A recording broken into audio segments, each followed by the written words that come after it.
All right, so Broccoli Podcast, I've got shocking and wonderful news. Shocking and yes, wonderful. Wonderful news. The same news or two different things of news? Both. Nice. Okay, here we go. There's another New York Times article that you can definitely take to the bank. Yeah. Here it is. The New York Times reports on a study of 47,000 female nurses over the course of several decades. Scientists at the American Society for Nutrition have found that coffee may offer the much longer-term benefit of healthy aging. After adjusting for other factors that could affect aging, such as overall diet and so on, how much they exercised, those who consumed the most caffeine, equivalent to nearly 7-8 ounce cups of coffee per day, had odds of healthy aging that were 13% higher than those who consumed the least caffeine, equivalent to less than 1 cup per day.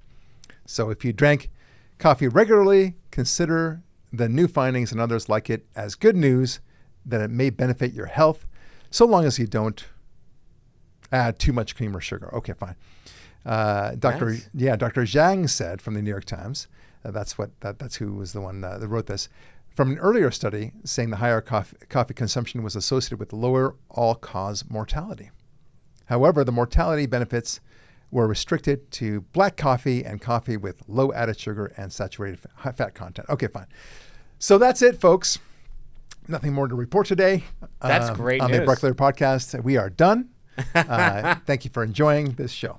I would drink it without the benefit. Like if it made it the exact opposite, I'm still drinking coffee, but yes, that it's great. Actually good, that's just wonderful. I think it is the most important news out there. Yeah. You know, the Ukrainian drone attack, that was cute. Yeah. But the coffee study, man, that's awesome. I will take coffee over Ukraine any day of the week.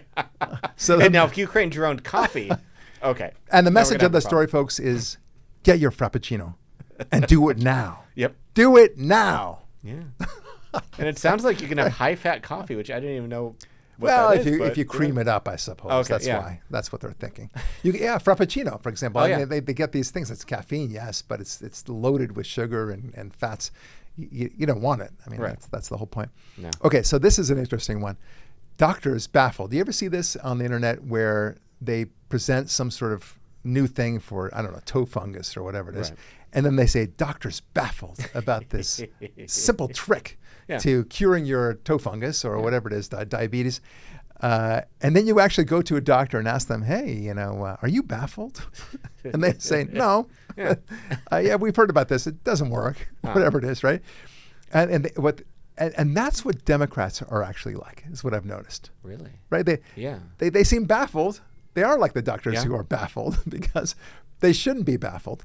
Take a look at Harry Enton from CNN, who was indeed actually baffled about how the Republicans are considered so much better for the economy and better for the middle class, right? Yeah. So just take a listen. I'll find it right now. Here you go. How Americans sort of see the parties. Which party is better described as the party with strong leaders? Look at this. Wow. 16% of Americans say Democrats, 40% say that of the Republican Party. Now, overall, no party's doing great. Lots of Americans say neither of these qualities apply to either party. But look at how much worse off the Democrats are. A party that gets things done. Only 19% of Americans say that about the Democrats. 36% say it about the Republicans. In fact, the only place that the Democrats are numerically ahead, party of the middle class, this is basically a tie, though. Yeah. 34% say that of Democrats, 32% say that of Republicans.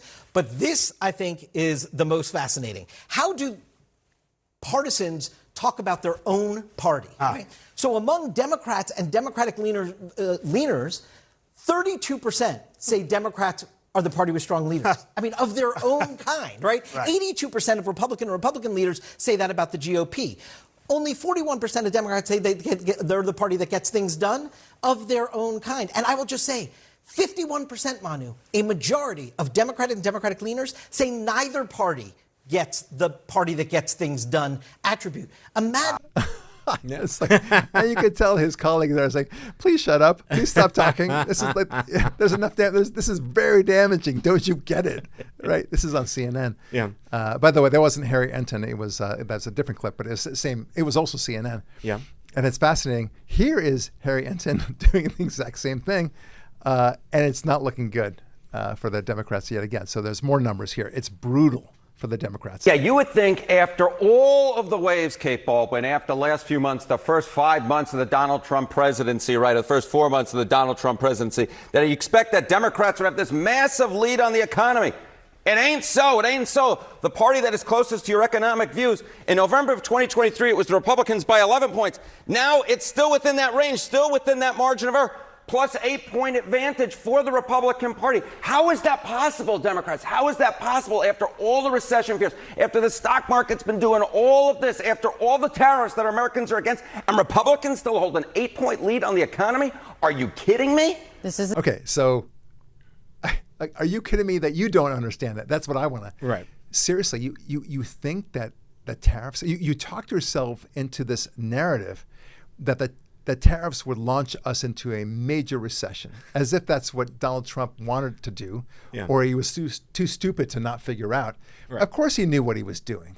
And there's this push and pull all this time. The tariffs are working. There is no increase in these prices. Maybe they'll come one day, but they certainly have not come now. And then they're so surprised. Doctors are baffled. You see? Yeah, that's what it is. Yeah. They are baffled. Let's continue on. That you're pulling in. Yeah, if it was just this one CNN poll, that would be one thing. But take a look at Reuters Ipsos. What do we see here? Party with a better economic plan. Well, in May of 2024, just before Donald Trump was reelected president, Republicans had a 9-point advantage. Look at where we are now in May of 2025. The advantage actually went up by 3 points. Now Republicans have a 12-point advantage when it comes to the party with a better economic plan. And again, this is after months of supposed economic uncertainty in which the stock market's been going bonkers, in which the tariff wars that Americans are against have been going on. And yet, despite all of that, the Democrats are down by 12 points on the economy. This speaks to Democratic problems on the economy better than basically anything that you could possibly look at. The Republicans still hold an advantage on the all-important key issue of the day. And that is the reason why, even if Donald Trump's approval ratings are a little bit lower than they used to be, Republicans are not out of the ballgame because they still have a clear advantage on the economy, whether you look at CNN's polls or whether you look at the Ipsos poll right here, in which they have a 12-point advantage on the economy, Kate. And also in the CNN data, it does show that Republicans are gaining ground in an area that is key relating to all of this, which is when it comes to the middle class. Yeah. You know, historically speaking, which is the party of the middle class has been a huge advantage for Democrats. I have polling from NBC going all the way back since 1989 when Democrats had a 23-point advantage. 2016, a 17-point advantage. But by this decade, we already started seeing declines back in 2022 where you saw that Democrats led, but only by 4. Adios, amigos. I like that. Yeah, doctors are baffled. Yeah. Like these guys are shocked that the numbers are so bad. Let me get this straight. You shut down the entire economy for no good reason. You knew that there was no good reason. You lied to us over and over again when it came to Russia collusion, to the Hunter Biden laptop, to the senility of Joe Biden, his dementia, and so many other things. Yeah. You told us somehow the pullout from Afghanistan was just a thing of beauty somehow. It's not the most humiliating moment in American military history. No, not at all. It was actually quite beautiful. And then you were surprised that the American public doesn't trust you? Yeah. Really? It's just so breathtaking how they are surprised. Right. They're flabbergasted. Yeah. And I guess eventually the liars always believe their own lies at some point. I mean, this is the Ceausescu problem. I call this the Ceausescu problem. What I mean by that? I mean that this is the Romanian former dictator who was ousted by the communist counter-revolution. Not the communists. I'm sorry, the counter-revolution against the communists. Right. And he was summarily taken out of his palace along with his wife, and they had a kangaroo court trial of him, and they drew straws to make sure that who would get the blank, not who would get the bullet. They didn't. Everyone wanted to actually kill him. Jesus. And so they sent him to a firing squad. He was killed. And before they were killed, of course, they said that they were flabbergasted. They were baffled, to use that word. How could you do this to us? We took such good care of you. We were your nourishers. We were a river to our people. And yet you kill us now? They were shocked. Wow. So they believed their BS. Yeah. And that's what we're seeing here. Yeah. So, of course, they're not Ceausescu in the same sense of dictatorship, but pretty close. An oligarchy, Yeah. absolutely. Yeah. What are you talking about? They want to fight oligarchy. You are wrong, sir. They're always accusing the other side of what they're doing. They're like, For sure. oligarchy. It's like they control all of the media and all the positions of power and all the Yes. judiciary. Oh, it's just so yeah. funny. Anyway, they're so stunned by what's happening, right? So it's interesting. Okay, so more stuff. I want to kind of explore our theme a little bit. And that is, well, I want to speak about Spider-Man. Okay? Spiderman, yeah. Now, this is a spoiler alert. Okay. It's not really about Spider-Man. Dun, dun, dun. All right. There's no modern hero that better exemplifies the tragedy of misunderstood goodness than Spider-Man. Think about this, right? Yeah. I mean, so Peter Parker, right? He's an awkward, overworked teenager from Queens. He always does the right thing, not for the glory, but because he knows the cost of inaction. So his guiding principle, right, which is with great power comes great responsibility. You've heard that, right? It's not a slogan for others to admire. It's a weight that he bears for himself. Right. And yet, what does the world give him in return? Suspicion. He gets vilified. He's public scorn, right? And then there's J. Jonah Jameson, right? He's the editor of the Daily Bugle, right? And he always perpetually is blustery and angry for no reason, editor-in-chief. And from his editorial pulpit, Jameson transforms Spider-Man's hero antics, his heroism, into a menace. He prints screaming headlines like Spider-Man, Threat or Menace, twisting every rescue into a publicity stunt, every battle into a conspiracy. Why does Jameson do this? Who knows? Yeah. Don't know. Doesn't matter. No. This is the tragedy of Spider-Man. He is hated for doing good. Yes. Okay? Yeah. The same public that he protects from monsters and madmen turns against him. His friends misunderstand him. The city he loves resents him. Even the man who profits from photos of his heroics smears him on the front page. That's Jameson, right? Yeah. Here we see a broader lesson. True virtue is often quiet, often thankless, and sometimes even punished. And when the media finds a target, especially one who won't fight back, it builds a narrative brick by brick. Bad motives are assumed. Goodness becomes suspect. And in every age, goodness also produces the voices eager to tear them down. Oh, nice. Right? Yeah. And the media doesn't always distort the truth maliciously. Sometimes it just sells a story that sells best. And what sells better than fear? Than the comforting belief that the person doing good is secretly no better than the rest of us. Okay? Spider-Man keeps saving lives anyway, and J. Jonah Jameson keeps shouting. The hero swings into the fire and the city throws stones. But Spider-Man keeps going because real goodness doesn't wait for applause. It just keeps climbing walls. Right. Okay. Nice. And I know that's your favorite superhero. So you've wanted me to talk about Spider-Man all this time, and I wanted to indulge you. Yeah. So finally, here we are. Okay. Yeah. Okay. Just kidding. I don't know if it is your favorite superhero. It's mine. Is it? Yeah. Oh, it always has been for this very reason. Who is Spider-Man today? There's a country that is a real life Spider-Man. Yeah. Its name, Israel. Yeah. Okay? Just like Spider-Man, Israel does all these incredibly good things. Just like Spider-Man, it is the most moral army in the world. Just like Spider-Man doesn't seek applause. Yeah. It does the right thing virtually all the time. And yet, Israel is misunderstood. The whole world acts like J. Jonah Jameson, the editor of the Daily Bugle, because they cannot stand the idea that there is a country out there that might be a moral beacon, that might be a great example of the way other countries should be and comport themselves. That's why. Yeah. You like that? I do. Yeah. And it's 100% true, too. Fighting evil, going out of its way, and because ultimately Like the whole idea is that who the hell are you, Israel, to tell us that you're better than us? Yeah. Israel doesn't say that. It just does good. Right. Whenever there is a natural disaster of any kind, anywhere in the world, you'll find Israelis there. Yeah. Helping out, doctors especially, Oh, that's firefighters, awesome. whatever it might be. Yeah. They've got enough of their own problems in Israel, but nevertheless, earthquake, fire, you'll see Israelis. And they'll be there the first. And the population of the country is not 100 million. I don't It's think, is it? it's not nowhere close. It's I believe 7 million Jews and another 2 million non-Jews, So mostly not Arabs. even 10 million. Not even. Oh no, not even close. And a country going all over the world, helping stop fires, helping stop conflicts. That's right. Helping stop, I don't know if you've heard about this, terrorism stuff, but helping stopping that too. Yep. That is amazing. Yeah. Yeah. I just saw Mission Impossible. I enjoyed it, by the way. I liked I it. love those movies, But there's a Spiderman aspect to the Ethan Hunt character, Yeah. right?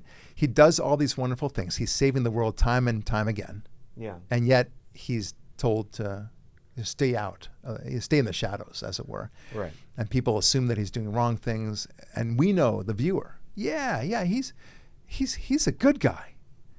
But when it comes to Israel, they're doing exactly what the Jameson character does. Right. And who are the Jameson characters? The editorial from the Daily Bugle?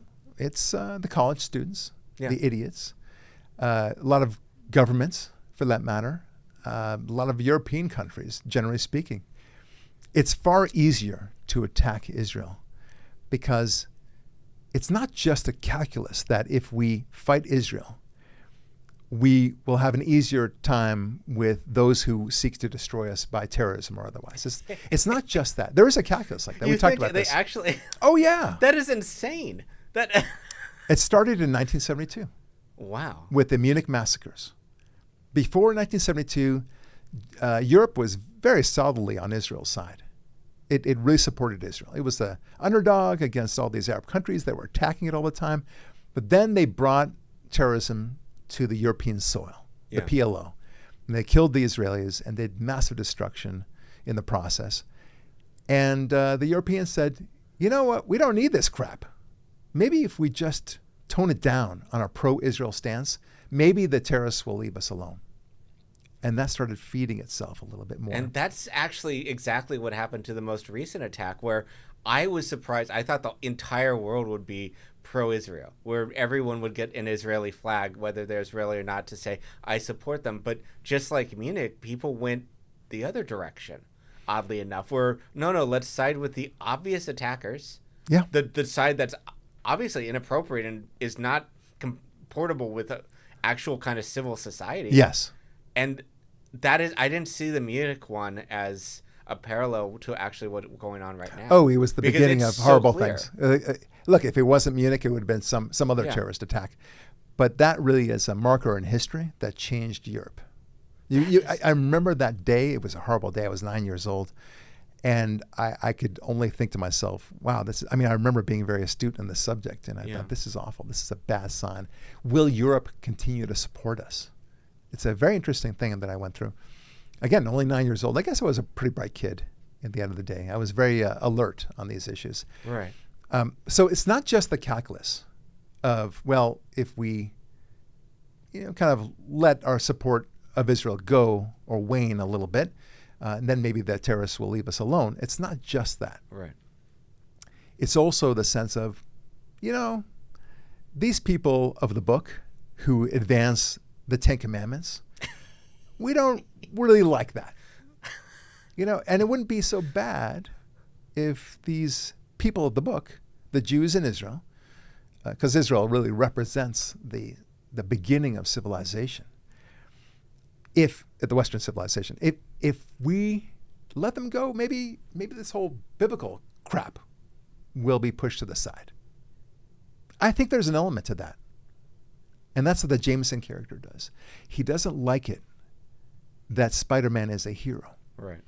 Because he invokes the idea that maybe we can all be heroes as well. Maybe we can't crawl buildings.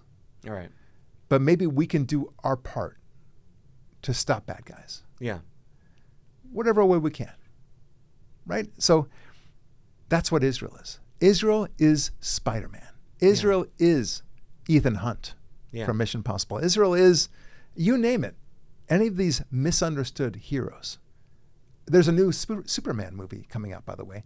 And from the previews that I've seen, it suggests again that this Superman in this movie is misunderstood. He's maligned. He's considered a criminal now, even though we know that he's doing great things. But he's been caught red-handed with somebody else's planting, the knife in his hand, that sort of thing. Yeah. And what will he do to prove himself? That's what the movie's going to be about. But Jameson will always be out there. Yeah. It's funny, right? That is, It's blows a my good mind. theme, right? Yeah. 100%, because also the environmentalist will be like, there are only 10 polar bears left and we have to stop all of industry, all of technology to save these polar bears. Okay, I can kind of say, is it consistent? True. What about one ethnicity, like the Jews? Are you going to stop all of the world industry just to make sure that they're protected? No. We're going to go with the other side. We're on the evil climate change on that side. That is the best example. Yeah. And it's 100% true, where you can always follow the 10 Commandments. Yeah, you can, but it's hard. Yeah, it's hard. I mean, I don't think it's hard.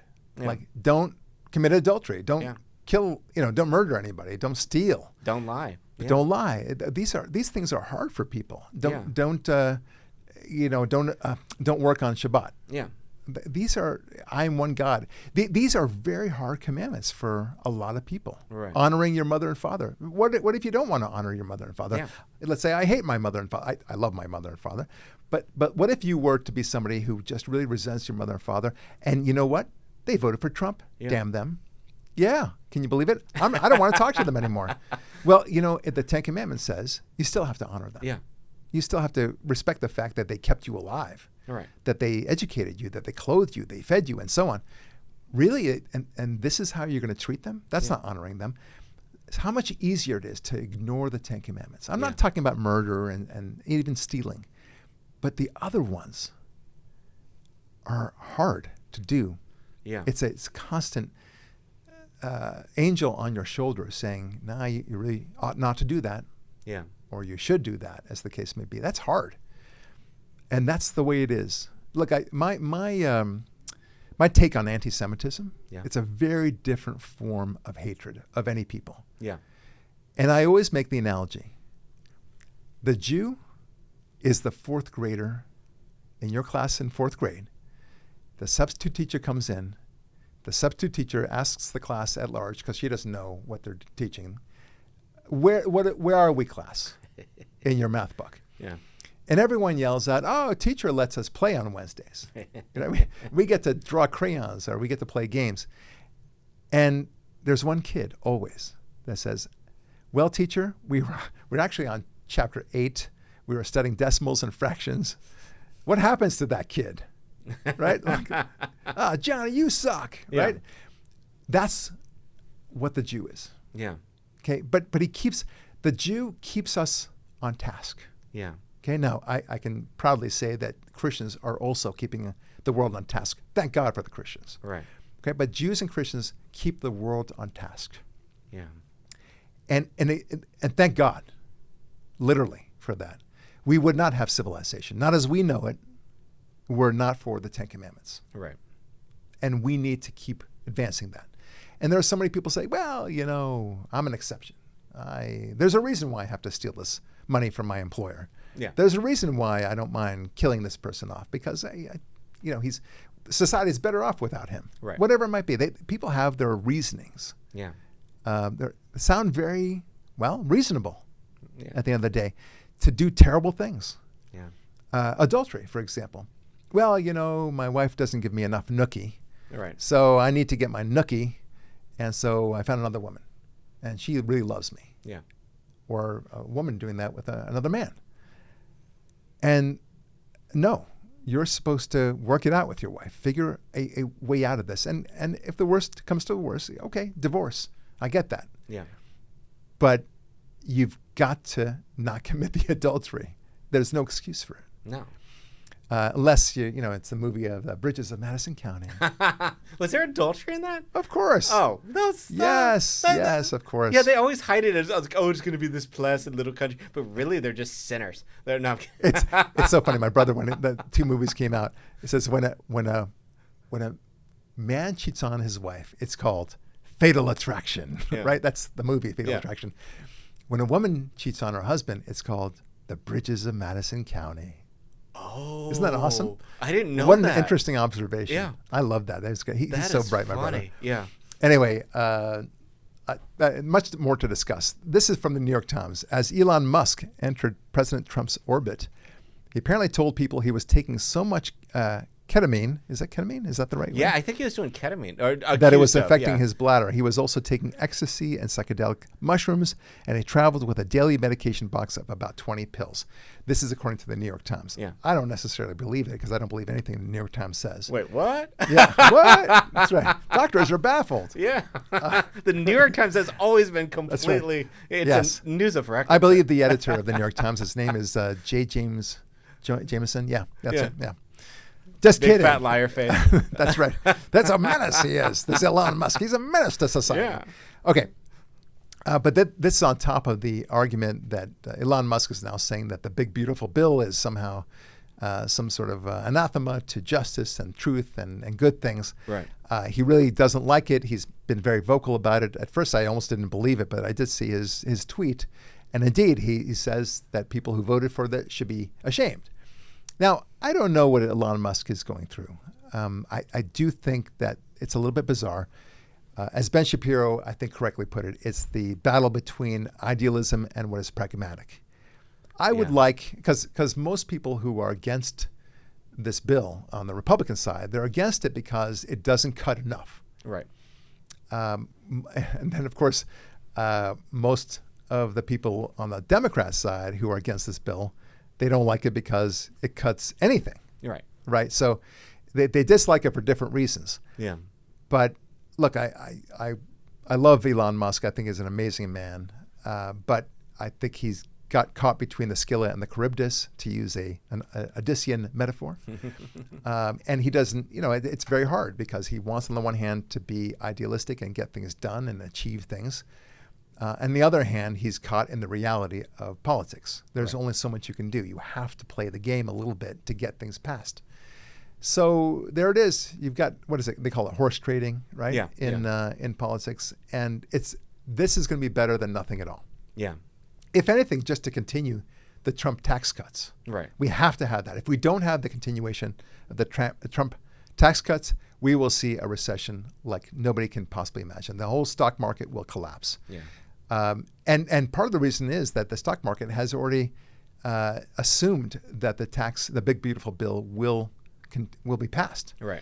And specifically that the tax cuts will continue. Yeah. Trump's tax cuts of 2017. And if it doesn't, bad things. So listen, we got to get on board. Of course, I think that the big beautiful bill is not complete. I would love to see Medicare completely revamped. I'd love to see Social Security completely revamped. Yeah. There's so much fraud in there.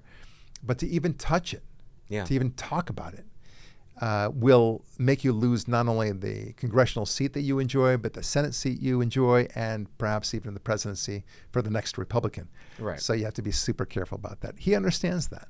Yeah. My thinking is get this big, beautiful bill passed and then start trimming around the edges. Yeah. Talk about looking into the fraud that Social Security, and then parlay it as in the way of, look, you would get so much more money if we chased after this fraud. Right. That would be great. Yeah, There's they don't a way see of that. parlaying Yeah. it. Yeah. They never see the Social Security. They're like, they're going to destroy Social Security. No, they're actually keeping it because of what, 30%, 40%. That's You know fraud. it. They're cutting. That's going to other countries. Maybe it could stay here and it can come to American citizens. Right. But yeah. All right. So Democrats. We always like talking about yeah. Democrats. There's an episode of Saturday Night Live where they had Black Jeopardy. You ever Yeah. see that one? It's Yes. hysterical with Yeah. Tom Hanks. The first one, not Yeah. the second one. Yeah, the second one went Second bad. one was not so Yeah. good. Anyway, so they had the different categories, and one of them was like, I don't know about that, right? Anyway, so he goes through these different categories, and then his final one, the black, what's his name? I always forget his name, but He's yeah, very yeah, funny. yeah. He's been there forever. Yeah. Anyways, and the final category, as usual, white people, right? So that's just funny in and of itself. Yeah. But now I feel like, and now to talk about Democrats, Yeah. right? Like what they're going through these days. So Democrats are really trying to rebuild themselves, but now they're the angry, pissed off party. Yeah. Have you heard this Tim Walz new speech? He's encouraging people to be meaner. He thinks that they're too kind. All right? Wow. Anyway, check this out because it's worth a listen. I'm getting called out on this because I called Donald Trump a wannabe dictator. It's because he is. It's because he is. Oh. The governor's being mean, and the governor's speaking out on that. Well, maybe it's time for us to be a little meaner. Maybe it's time for us to be a little more fierce. Yeah, like, okay. So as if somehow you guys have been so careful with your word choices, right? Not screaming at the top of your lungs, not dropping F-bombs and S-bombs everywhere you go, telling to get it in people's faces and such. Oh, that wasn't mean? Yeah. No, that was them being nice, you understand. Yeah.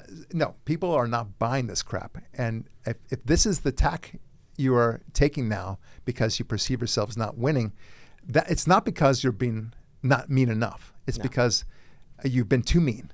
Yeah. You've been cruel, in fact, with the COVID shutdown, with all the lies you've given us, opening up the borders and not considering the lives of ordinary Americans because of that, because you decided to censor people. That wasn't, that was nice. Yeah. What you did there, closing all these churches and such, arresting people for what they say on social media posts, the J6ers, to say nothing about that, what you did during the COVID shutdown.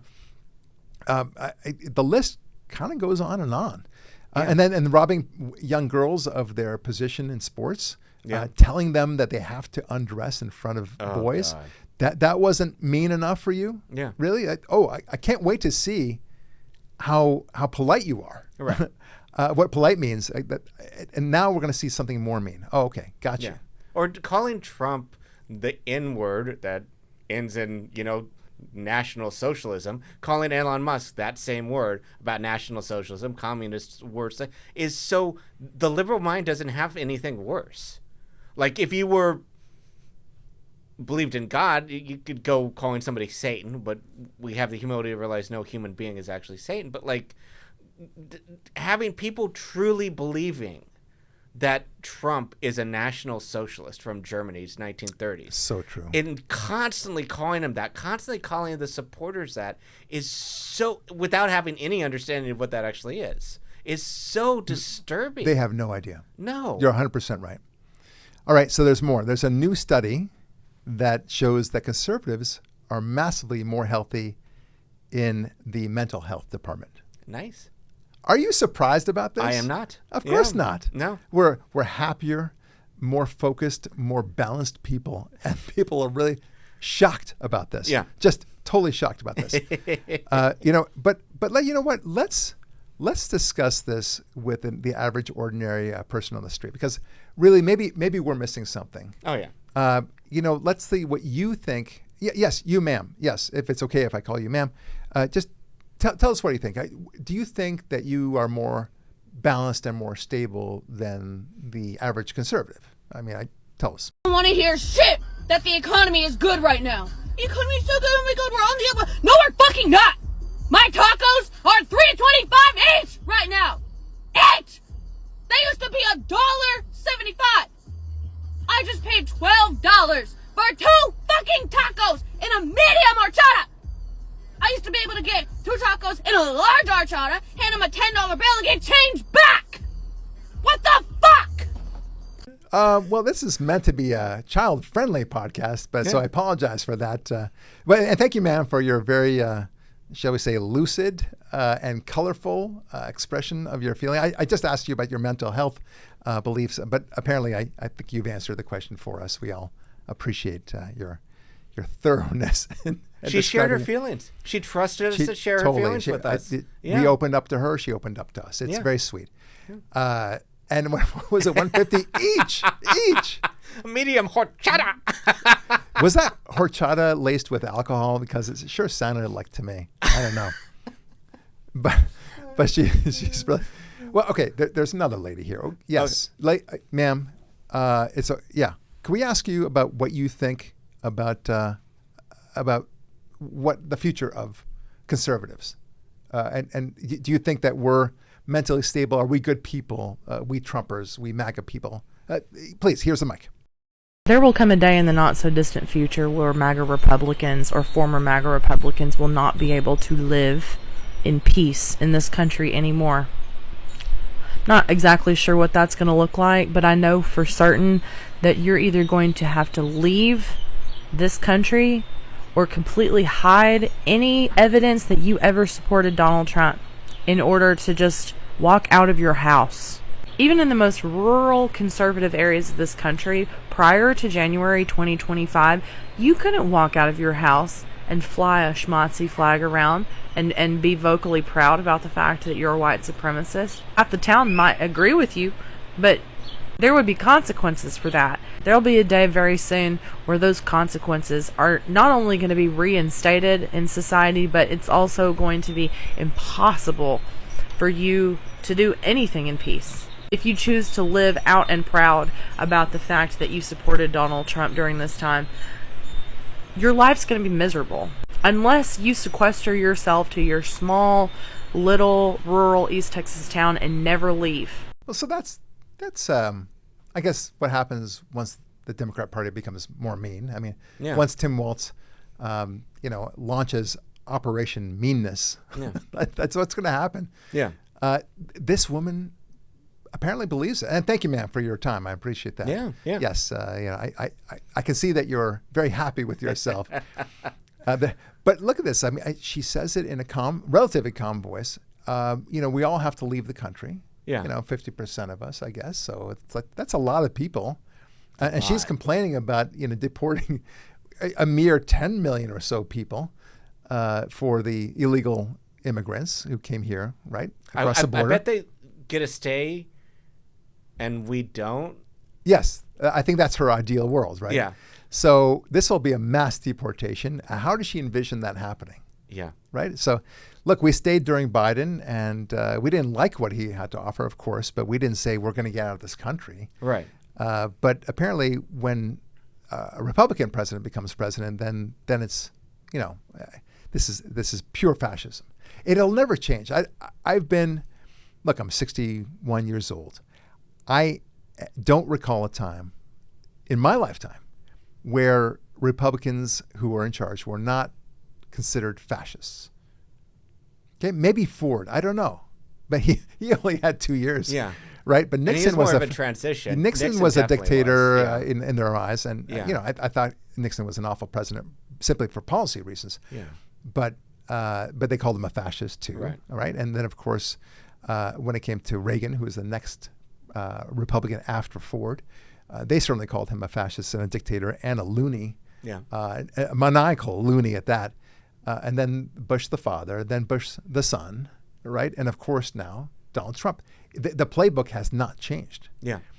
So, okay, I guess that explains the mental health issue.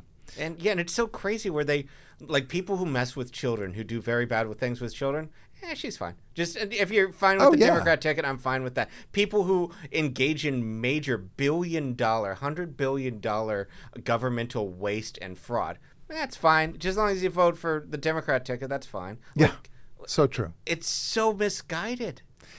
There was a terror attack on the Israeli supporters in Colorado with Molotov cocktails. I think it was some sort of makeshift flamethrower. It was really weird. They look, this is weird. They say kill the Jews on college campuses and elsewhere, and then they're so surprised when somebody kills Jews. Yeah. Maybe those chants were all taken out of context. Or, all in good fun, like the kill the Boer or the white people chants in South Africa. Remember that? You're just being sensitive, Devin. Are they actually admitting, or they're like, unknown? We have not substantiated any reason why that man who was talking about killing all the Jews and killed all the Jews would actually do that. His name is Muhammad, who committed the atrocity. So very, very opaque. But clearly, we do not know. Yeah, we have no idea what his background is. None. No. He's clearly a Lutheran. Yeah. If anything. Damn Lutherans. Yeah. All right, this is from the Times UK. An Egyptian who was living in the U.S. illegally after overstaying his visa has been arrested. This is Mohammed, over a firebomb attack on a crowd gathered in Boulder to remember Israeli hostages held by Hamas. Charles Fain Lehman says that Salman's, that's his last name, assault is the third high-profile anti-Israel and anti-Semitic terror attack in the United States in recent months. It follows the double murder of the Washington, D.C. Jewish Museum ambassadors less than 10 days ago and the attempted firebombing of Pennsylvania Governor Josh Shapiro's home in April. This increasing tempo of violence makes the pattern hard to ignore. The American anti-Israel movement has radicalized. I agree with that. Anti-Israel? I don't The think anti-Israel, anti-Jew. it's anti-Semitic. For sure. Yes, For sure. yeah, No, there's make no mistake about this. Yeah. This is it's really awful. Anyway, let's see. There's another one here. Okay. Yeah, this is worth talking about. The Israelis have now gone full push into Gaza. And guess what? Yeah. Do you think Canada, France, and England are for that or against it? They're doing the right thing, so I'm going to say that Canada, France, and England are against them. I see. Uh-huh. That's where I'm going to put my money. Yes, they are against it. Can you believe it? Can you believe it? The Times expresses anxiety that the killings also risked pointing all pro-Palestinian activists, the vast majority of whom do not engage in violence, with the same brush. It's always about, oh my gosh, we're worried about the backlash. They never worry about the actual victims. Right. But right away, we're worried about the backlash. And that lovely lady that spoke before, thank you for coming on, lovely lady, who did not care about only the MAGA who were violent leaving. Yeah. She wanted all the MAGA to leave. Oh, God. So, but then this, where they were avowed to kill all Jews and Israelis. You can't make this stuff up. No. It's so bizarre. Like, you feel sorry for the murderer instead, and his family. Yeah. Oh my gosh. Well, if you arrest him, well, what will happen to his family? Yeah. And you shouldn't even arrest him because he needs to eat too. Yeah. And no doubt that guy was probably looking at him menacingly. Menacingly, I say. Oh yeah. All right. The Iran situation is interesting. The Iranians have decided that they are not going to accept a proposal by the United States to end a decades-old nuclear dispute, specifically that it is a non-starter to tell them that they cannot enrich any uranium at all.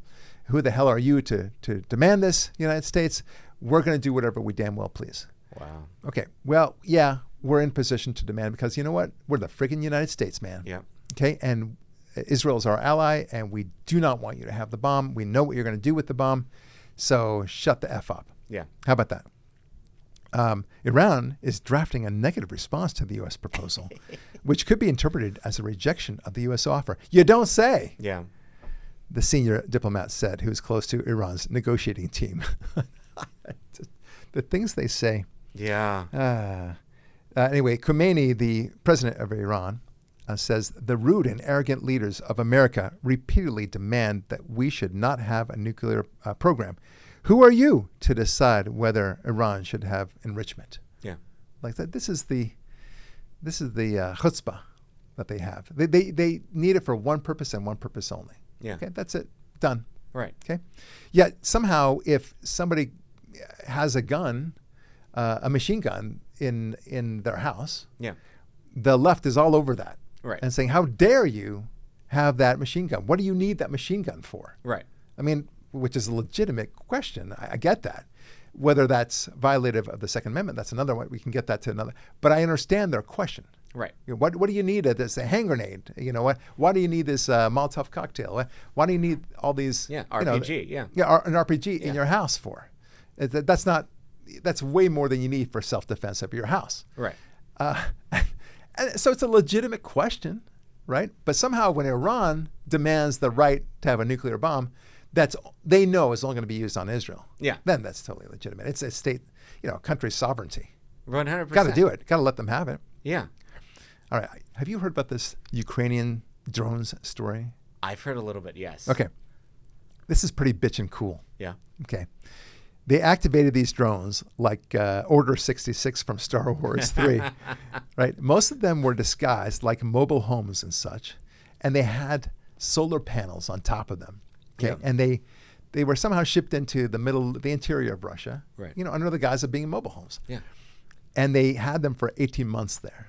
And then Wow. just a couple of days, Ukraine launched Operation Spiderweb. Yeah. Now, I would say that's consistent with our Spider-Man theme, but I assure you that it's just a coincidence. Yeah. Okay. This was a coordinated drone offensive targeting Russian military airfields. It used 117 drones. Okay.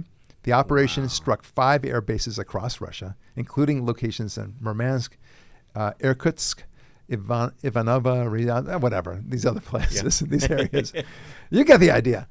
The attack resulted in the destruction or damage of at least 41 Russian military aircraft, including strategic bombers, as well as A-50 surveillance planes, significantly impact Russia's long-range strike capabilities.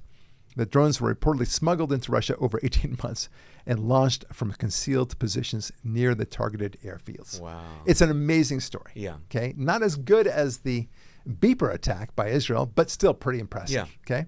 That's a large attack, yeah. And the Russians, Putin in particular, very frustrated about this. Yeah. He will get his revenge. He will.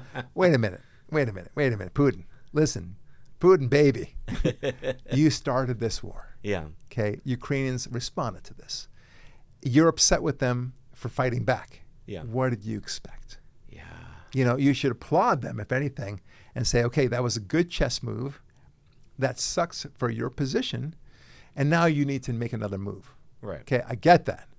But to say that, to somehow feign outrage over this is war. And it was actually pretty effective. They didn't, I presume they didn't kill too many civilians in this process. Maybe there were some collateral civilians killed. But nevertheless, I think that's pretty impressive on their part. Yeah. And that's all I have to say about that. Yeah. I don't know whether this will bring Putin to the table. I think Putin's a madman. We're in the position now of people like Putin being like the emperor of Japan was in the end of World War II, right? They were surrounded. They knew the Americans were going to win. Even after dropping the first bomb on Hiroshima, they still didn't quit. They didn't surrender. They had to wait for the second bomb. Yeah. That's the only time that they would quit. And thank God they did, but what a shame it was that they didn't quit much earlier. How many more lives, hundreds of thousands, maybe millions of lives would have been saved. But it was their stubbornness, their madness that led to this destruction. And I fear that Putin, God knows what he has. Maybe he has syphilis, like all those Roman emperors of the day. Yeah. Something mad is going on in his head. Does he really think he's going to get another Soviet Union? He's going to get this all back? Right. I mean, the man is 75 years old or something, right? Yeah. I mean, really, where do you see this playing out? You're having this much trouble with Ukraine, just one country, and you're losing so many of your men. Not that you care about them, but you are losing them. They are a fact on the ground. Soldiers and infantry are a very serious part of any army. And what do you think is going to happen? You think you're going to get Poland next? You're going to get Romania back? You're going to get the Czech Republic back? Really? Hungary? Yeah. No, it's going to be harder with each new country. Yeah. And NATO will step in at some point. America will step in. Or for that this matter. was, I think NATO. Yeah, maybe. Like the drone attack was NATO. I hope so. I mean, that was pretty bitchin'. It's going to be. It's really cool. I just hope both sides could go to peace. Yes. Because it's only a few people make a lot of money. Everyone else dies and gets destroyed.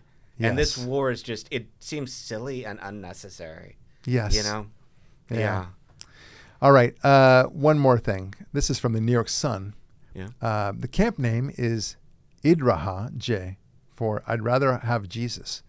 This is a Christian summer camp in Colorado is fighting to be able to stay open in light of a new regulation that would force it to allow attendees to use bathrooms and sleeping facilities that do not align with their biological sex. Oh, God. This camp is suing in federal court over an amendment to camp licensing requirements issued by the state's Department of Early Childhood that require camps to let campers use private facilities such as bathrooms and bunk rooms that match their gender identities.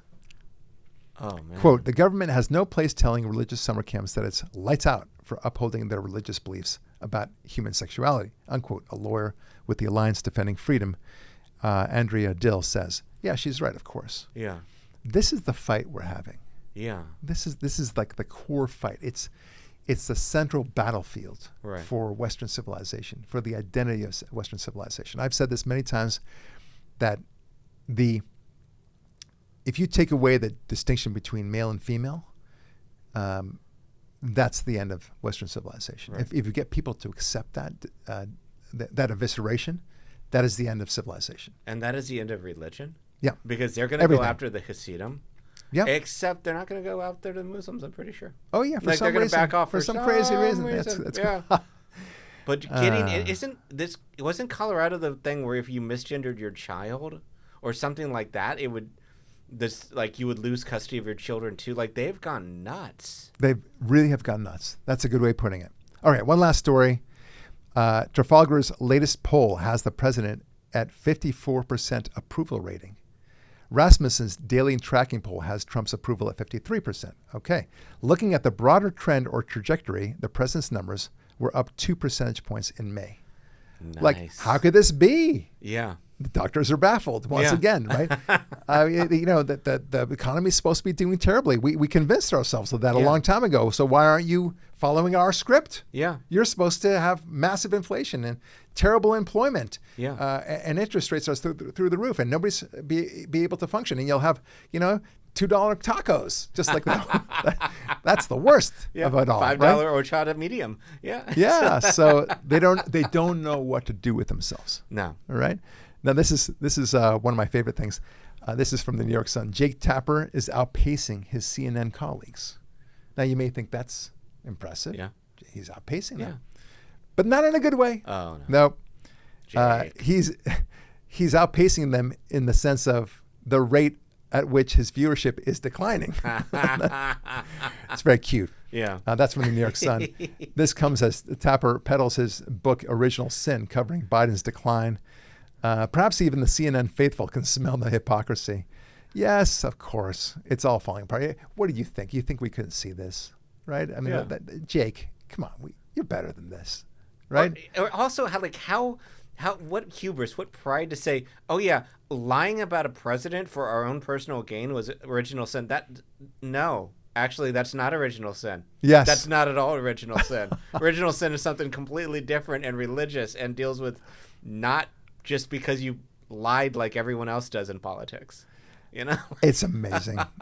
He reminds me, not in a totally criminal way, but he reminds me of Andrew Cuomo, who decided to avoid all the possible accusations of murdering the elderly folks in that nursing home, or a couple of nursing homes in New York, by saying, the sexual scandal, what shall I do about that? He wanted all the cameras to focus on his sexual assault. Like, God. That you're doing poorly if that's your focus. That's what you want to have in terms of media attention.